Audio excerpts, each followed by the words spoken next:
So today I'm going to talk to you about the theme that I had decided to choose for my presentation and my essay. So that is bullying, and I believe bullying is something that affects children between the ages of 5 up to 12 years old. So the beginning of elementary school up to the end, and a bit of high school. So bullying in school age. So everything that you see in parentheses like this, and then has Bullock 2002 afterwards, is all information that I found on the Heritage website school library under Gale search. So these are all information that are authentic and nothing is made up by me.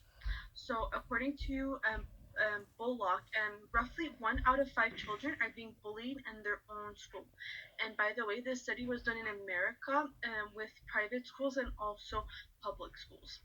Another interesting fact that Bullock did in his study was that many children are being bullied in situations where educators and teachers cannot really monitor, such as a playground, a bathroom, or somewhere private, because bullies tend to find a place where they cannot really be caught, and they are being very careful to bully their victims in private little areas. Another interesting fact and very scary is that almost 25 to 50% of children are being bullied in his study. So that's almost half of the children that he has talked to and did his little quiz on. 50%, so half of the children where I believe it's a very, very high number. Also, another thing is that in the long run, it can affect them when they become older. It can lead to serious consequences like mental health problems or suicide, or acting or thinking about suicide also. I have been bullied by two very mean boys in high school, and I would not wish that on my worst enemy. I feel it's a subject that we have to talk about, and we have to stop at an earlier age. If we can get to the point at earlier age and make them stop, and this will not progress into high school and college. The earlier we found it, the earlier we stop it, the better it's going to be. So this is a little a little like white piece of paper that I have found again on Heritage Library School website. It's called again, I found it on Gale Search, and this information was taken by Chapel, Halsman, Kitchen, Lemon, McClaver, and Cerullo. And they did the study again in American school, both public and private, and they did it in when they did it with college students, high school students, and what we are going to talk about is elementary school. So you can then go up and see that there's percentage and there's a number of children. So we're gonna play with the occasionally. So we're gonna go all the way down, and then you can then see that there's bullies, and the bully, or which I'm gonna call the victims. So for instance, I'm gonna look down. The bullies are about 7.6% that are bullies occasionally in school. And then we have 18.5% who are being the victim occasionally in elementary school. And this also affects children in high school and in college. So I believe this is very important. And this was still like something I found on the website, nothing that I made up. We're going to talk about the different types of bullying. So there are 4 ways of being bullied.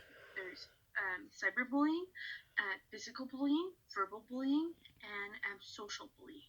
And I'm going to talk to you about verbal intimidation. So what exactly is it? What do the bullies do? Well, they tease, they mock, they name call, they do verbal humiliation. They also do extortion. So for people that don't, extortion is that they will go up to their victim, ask for $20, and if they do not, they will then do verbal intimidation until they give in and get the money. There is also, which I believe is only affects children in high school, there's racist and sexist and homophobic thoughts that I believe is more with the older children. So 29.8% of males and 33.9% of girls have been verbally bullied in elementary school once or twice. So this type of abuse can continue all the way up to college. Again, the different type of bullying. The second part I wanted to talk to you about is social intimidation. So again, what is it? Well, it's when the bully are gossiping, spreading rumors, spreading embarrassing things, and trying to alienate or exclude the child from the group of friends or even from the classroom. It can go as big as a classroom. Um, Social bullying is often done more by girls than by boys, weirdly enough, and 33.6% of girls and 26.3% of boys have been intimidated socially once or twice, and only 1% of girls is more frequently being bullied socially, and boys are 0%. So children are being bullied socially more often than being bullied verbally and physically, which is saying that social intimidation is one of the most popular way to intimidate a child. So again, the same study. So again, I took this from Heritage Library School Resources under Gale Search. Again, by the same people: Chapel Foster, Kitchen, Lemon, McCleaver, and Cerullo. So again, so we can then go. It's a bit different this way. We're gonna go all the way down to elementary schools, and these are the bullies. The people being bullied, and then there's verbal, and we have social. We can then go, let's say, with occasionally, because I feel like going with this, and we're gonna go all the way down. Sorry if I'm not looking, I'm looking at my paper and drawing on it. And then we're gonna go on verbal. So there's 19.3% of males being verbally intimidated, and 11.3% of females being verbally intimidated. And then we can then go into social. So social males are being 15.8% are being occasionally bullied socially, and 12.9 of females are being bullied socially occasionally, which is the way that I'm seeing it right now. And then we can go in more frequently or once or twice or never. And this goes all the way up into bullied in college, which I think is just horrible.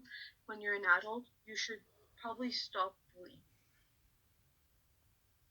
So then the last little slide I'm going to talk to is the effect of bullying and why it should stop.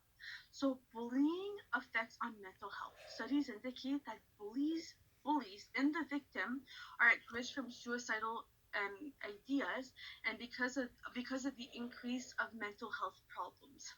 Um, Bullying and hurtful teasing affects children's ability to learn, enjoy their playtime, and as well as teachers' ability to teach because on they're concentrating more on the bullying being happening at school. Um, Another interesting fact is that supposedly, again, this one I have found on all of these I have found on Heritage College Library under Yale Research because I was trying not to make anything up, and this is all credible. And you can find this on my essay, by the way, just letting you know.